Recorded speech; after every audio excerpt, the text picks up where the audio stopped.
Okay, so now that we understand the basic building blocks and how to do drag and drop skills in Weebly, what we need to do is we need to talk about the different layout options you have within this content management system.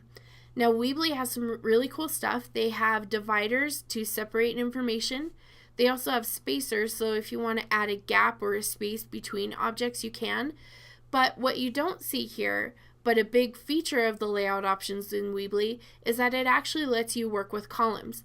So on my home page, I want it to be kind of a page that gives a really good first impression and shows a little bits and pieces that have to do with me that can get them to different areas on my website. So I don't want to just have them come to my page and have a ton of text to read.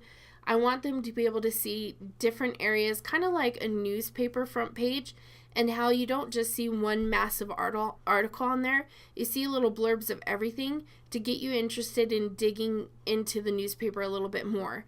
So this is a good idea for most website home pages. So for me, there are 3 areas that people usually know me for, and that's 1, being a designer, 2, an educator, and 3, a geek.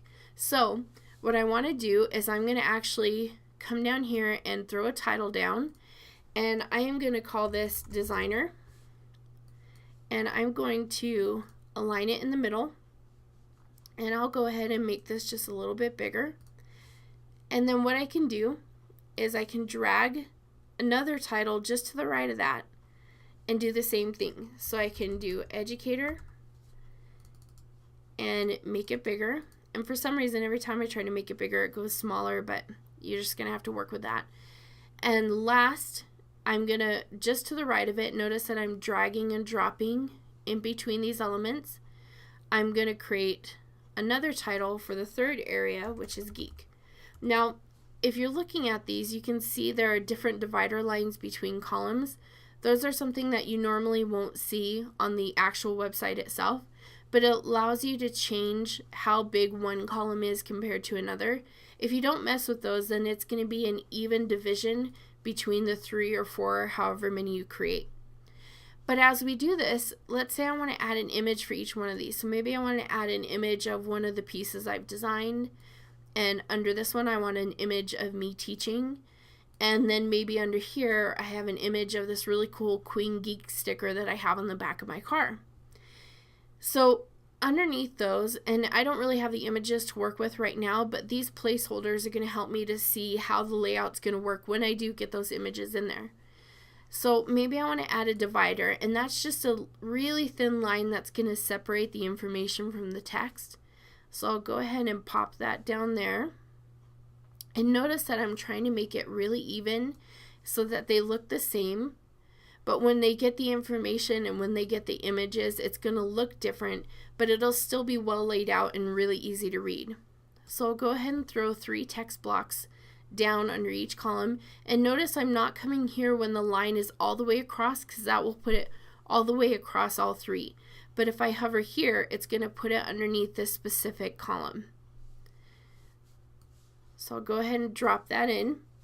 And now it just takes me copying and pasting some information I've kind of pre-written. And a good thing to do is if you are building your website, try to write all of your content beforehand, so that it's easy when you're building to get in the groove of building it and not have to stop and write so many things. So I like that these are all 3 lines, so it's evenly spaced. And now what I can do is I can give call to action buttons, which are basically buttons that get them to go to different areas of my website. So if somebody's coming to maybe hire me as their designer, they want me to design a logo or something for them, they can click on this button and see more of my work. But if they're coming here to get to know me or who am I, then they can click on this and go to the About Me page where they can learn about who I am, what my experience is, what kind of things do I geek out about, etc. So I can go ahead and throw a couple of buttons down here. Now these are just generic buttons, but when you come into this button, you can link it to a certain page. So let's go to standard page, and I'll have this one go to the portfolio. And I can center or right align the button. And I can even create a color version or a gray version. So I'll just do color. And I like it to be large. Now the button text in here, for some reason when I came to edit this, I don't know if the Weebly system is updating that right now, but I can't really type any button text in here. I had to highlight it and then type it. So view my work. So just be aware of that when you go to do yours, it might be a little bit different. So I can come in here again and change all this information. So I could say, see my program website. And this one, I'm actually going to link to an outside website. And you have to put the full URL for every website. And normally I would just tell you to go copy and paste this, but I know that this website by heart. And then I want to open this in a new window because it's an outside website, so I don't want them to leave this page and go to the other one. So we'll click Save and go to Button Style. And that's a little bit big, so maybe I'm going to have to choose small. And same thing for this one. I like everything to be even. And last but not least, we can come and throw a button in here. And this one, learn more about me. So small, and link to my About Me page, and click Save. So again, I can right align this one, and I can center align this one and left align or whatever. I actually like if all of them are right aligned, because they're going to read right out of the paragraph and it's going to come right here. So that is looking good to me. It's pretty even. So now I can do a bunch of other stuff. I can put another divider, but this time maybe I want it to be all the way across the bottom of it. And maybe I can put my latest news here. So latest news. And then maybe here I put a survey. And this is where I can change my column size, because maybe I want this sidebar. Well, let's kind of line it up here so that my sidebar is even with this column and this one is even with these two. So that's just good design principles there. So I know I want to put latest news. I don't know what I want to put right there, but I can at least drop it in there so I'm ready to type and edit when necessary. But here's where I can come in and look at, maybe I want to put a block quote, maybe one of my favorite quotes from somebody, or I could put social icons, or I can do a survey, which is what I wanted to do. So for this survey, well, it looks like I don't actually need a title, so let's close that. So I can come in here and I can say, interested in logo design.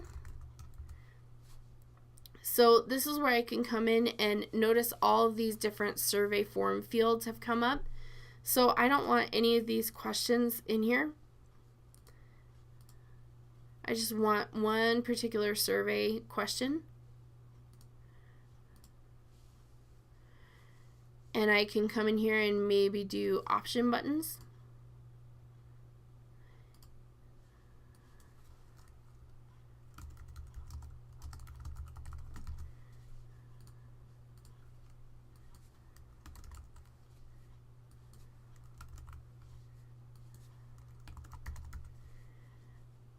So you can even have a little bit of fun with it, and say something like, I don't need one. Logos are for sissies, etc.